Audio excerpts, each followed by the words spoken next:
ஓம் சாந்தி. நாம் சத்தியமானவராக இருக்கின்ற ஆத்மா.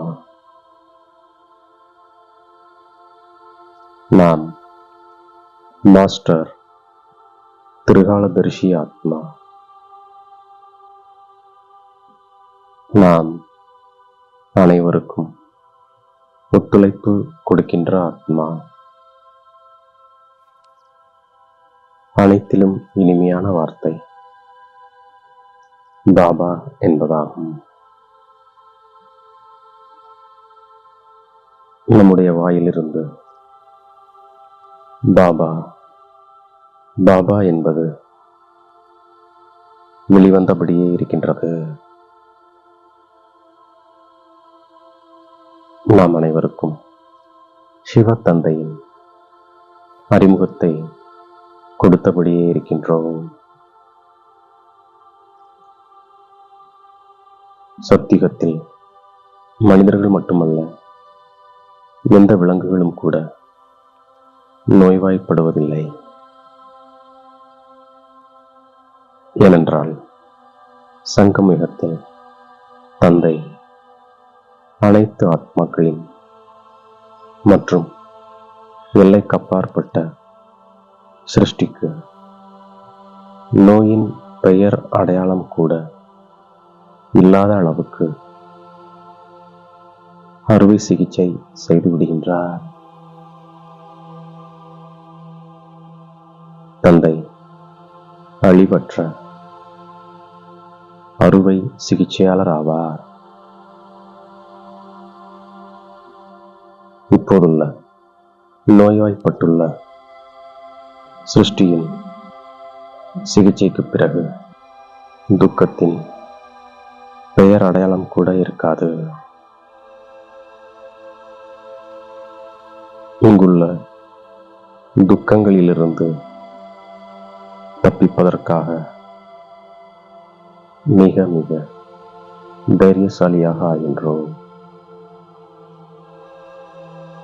ஆத்மாவாகிய நாம் அமைதி சுரூபமானவர். நம்முடைய இருப்பிடம் சாந்திதாமத்தில் இருக்கின்றது. மேலும் நாம் அனைவரும் பகவானின் குழந்தைகள். அங்கே நாம் அனைவரும் சகோதர சகோதரர்கள். பிறகு இங்கே நாம் சகோதர சகோதரிகளாகிறோம். பழைய உலகை மாற்றுவதற்காக இந்த சமயத்தில்தான் தந்தை வருகின்றார். தந்தை பிரம்மாவின் மூலம்தான் மீண்டும் புதிய சிருஷ்டியை படைக்கின்றார். இது சுகம் மற்றும் துக்கம், வெற்றி மற்றும் தோல்வியின் விளையாட்டு. தந்தை வந்து மாயையின் மீது அரைக்கல்ப காலத்திற்கு வெற்றியை அடைய வைக்கின்றார். நாம் தந்தையை நினைவு செய்யும் போது நம்முடைய ராஜ்ய பாக்கியத்தை அரைக்கல்ப காலத்திற்கு எடுக்கின்றோம். ஈஸ்வரிய ராஜ்யத்தை ஸ்தாபனை செய்வதற்காக தந்தை வரவேண்டியுள்ளது. ஈஸ்வரன் சர்வசக்திவான். அப்பா என்று சொல்வதன் மூலம் நமக்கு ஆஸ்தி கிடைக்கின்றது. சிவத்தந்தை ஒருவர்தான் உயர்ந்தவரிலும் உயர்ந்தவர். நாம் சிவசக்திகளாக இருக்கின்றோம். நம்முடைய கமல வாயிலிருந்து ஞான அமிர்தம் வெளிப்படுகின்றது. அமிர்தம் குடிப்பதன் மூலம் நாம் தேவதைகளாக ஆகின்றோம். நாம் இப்போது தெய்வீக சம்பிரதாயமாக ஆகிக் கொண்டிருக்கின்றோம். தந்தை வந்து அனைவருக்கும் அறுவை சிகிச்சை செய்கின்றார். படைப்பின் முதல், இடை, கடைசியின் ஞானம் ஆகும். இது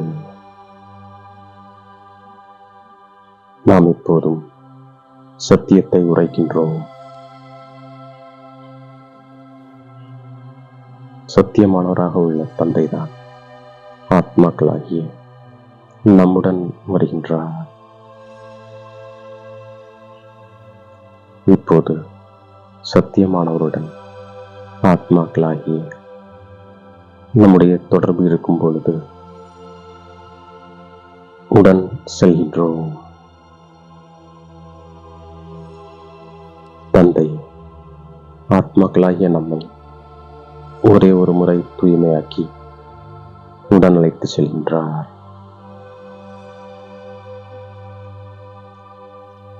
பகவான் பதிகளுக்கெல்லாம் பதியாவார்.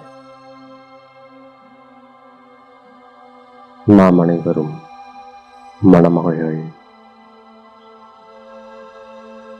தந்தை மணமகனாக இருக்கின்றார். நாம் அனைவரும் பிரியதர்ஷினிகள். பகவான் பிரியதர்ஷனாக இருக்கின்றார். நாம் அரைக்கல்ப காலமாக பிரியதர்ஷனாகிய இறைவனுடைய பிரியதர்ஷினிகள். இப்போது தந்தை வந்திருக்கின்றார். நாம் அனைவரும் பக்தைகளாகும். நாம் அனைவரும் பார்வதிகள். தந்தை கதை சொல்லக்கூடிய அமர்நாத். சத்தியமான தந்தை நமக்கு சத்தியமான கதை சொல்கின்றார். காமம் மிகப்பெரிய எதிரி. இதன் மீது நாம் வெற்றி கொள்ளும் போது உலகின் எஜமானன் ஆகிவிடுகின்றோம். இப்போது நாம் முள்ளிலிருந்து தங்க மலர்களாக ஆகிக் கொண்டிருக்கின்றோம். நமக்கு உலக ராஜ்யத்தில் எவ்வளவு பெரிய லாட்டரி கிடைத்துக் கொண்டிருக்கிறது. திரிகாலதரிசி குழந்தைகளாகிய நாம்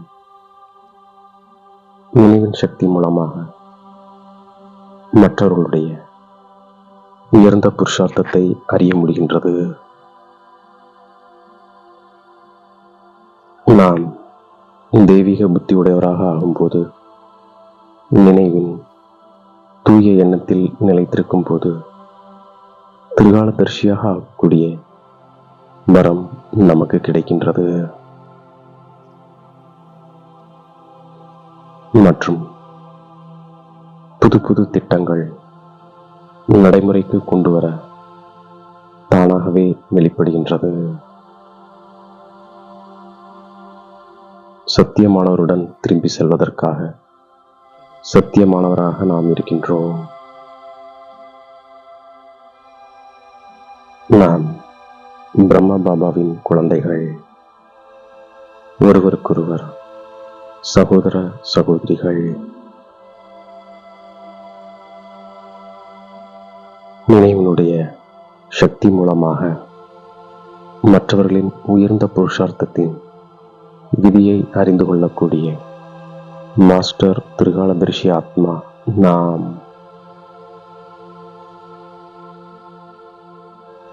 அனைவரின் அன்பை தானாக பெறுவதற்கு அனைவருக்கும் ஒத்துழைப்பு கொடுக்கும் ஆத்மா நாம்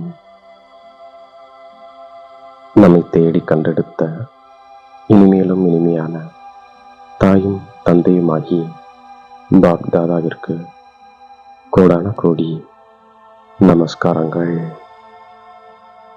ஓம் சாந்தி.